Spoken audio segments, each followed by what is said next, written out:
રામાયણમાં વર્ણન છે, સાયંકાળે રામ લક્ષ્મણ સંધ્યા કરે છે. સંધ્યા સમાન શ્રેષ્ઠ કોઈ સત્કર્મ નથી.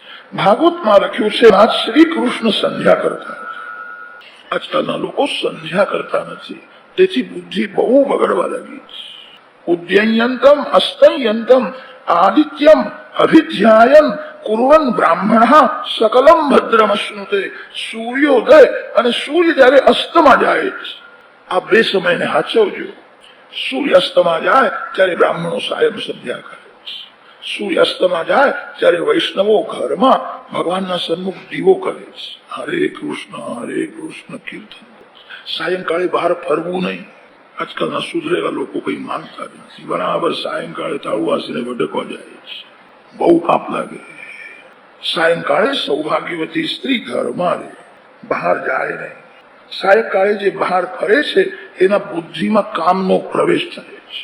સાયંકાળે ઘરમાં રહેજો, ભગવાનના સન્મુખ દીવો કરો.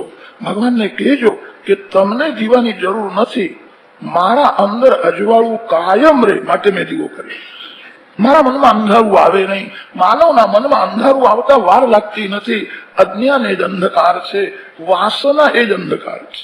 ભગવાનને દીવાની જરૂર નથી, દીવાની જરૂર માનવને છે. ભગવાનના સન્મુખ જે દીવો કરે એના મનમાં અજવાળું રહે છે, અંધારું આવે નહીં. સાયંકાળે ઘરમાં રહો.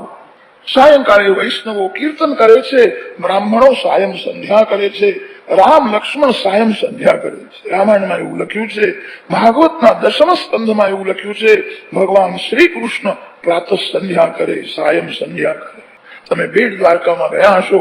બેટ દ્વારકામાં તો આજે પણ એવો નિયમ છે, સંધ્યાનું જળ શ્રી રાધાજી લઈ આવે છે.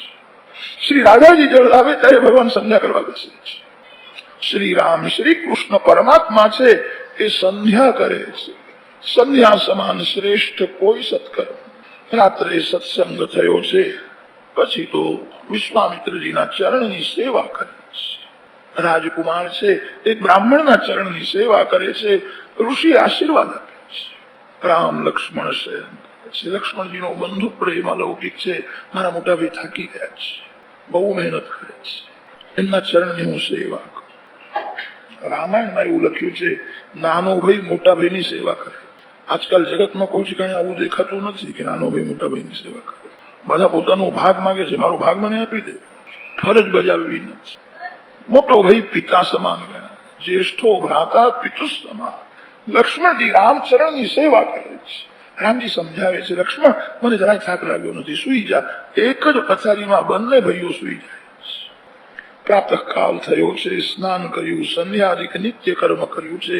વિશ્વામિત્રજી શાલિગ્રામ ભગવાનની પૂજા કરવા બેઠા છે. રામ લક્ષ્મણને કહ્યું, ફૂલ તુલસી લઈએ. બગીચામાં રામ લક્ષ્મણ ફૂલ તુલસી લેવા ગયા છે. માળી ત્યાં કામ કરતો હતો. માળીની રજા લીધા વિના હું ફૂલ લઉં તો મને ચોરી કરવાનું પાપ લાગશે. આ રામની મર્યાદા છે. વૃદ્ધ માળીને રામ કાકા કહીને બોલાવે છે. માળી કામ કરતો હતો, મને કાકા કોણ કહે છે? પાછળ જોયું તે રામ લક્ષ્મણ ઉભા હતા. મારી દોડતો ગયો, રામજીના ચરણમાં પડ્યો, વંદન કરીને કહ્યું છે, હું તમારો એક સાધારણ નોકર છું, અને કોઈ દિવસ કાકા કહેશો હું સેવક છું. ત્યારે રામચંદ્રજીએ સ્મિત હાસ્ય કર્યું અને કહ્યું છે, તો ઠીક છે, તમે ઉંમરથી મોટા છો મારા મહારાજ, અને ક્યાં તુચ્છ જીવ રામ મને પિતા સમાન ગણે છે. રામ વનમાં જાય ત્યારે ઘરના નોકરો રડે છે. આ રામની મર્યાદા છે. નોકરનું અપમાન ન કરો. માન બધાને ગમે છે, બધાને માન આપજો. રામ લક્ષ્મણ ફૂલ તુલસી લેતા હતા અને તે સમયે સીતાજી ત્યાં પાર્વતી માની પૂજા કરવા માટે આવે છે. માતાજી આશીર્વાદ આપ્યા છે. રામ લક્ષ્મણ ફૂલ તુલસી લઈને વિશ્વામિત્રજી પાસે ગયા છે. વિશ્વામિત્રજીને ફૂલ તુલસી અર્પણ કરે છે. રામ અતિ સરળ છે. છલ કપટ શું હોય છે તે રામ જાણતા જ નથી.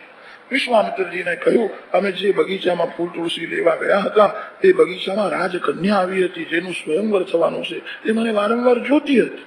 વિશ્વામિત્રજીએ કહ્યું, એ તો સીતાજી રોજ ત્યાં જાય છે, તેથી મેં તેને જાણીને જ તમને ત્યાં મોકલ્યો.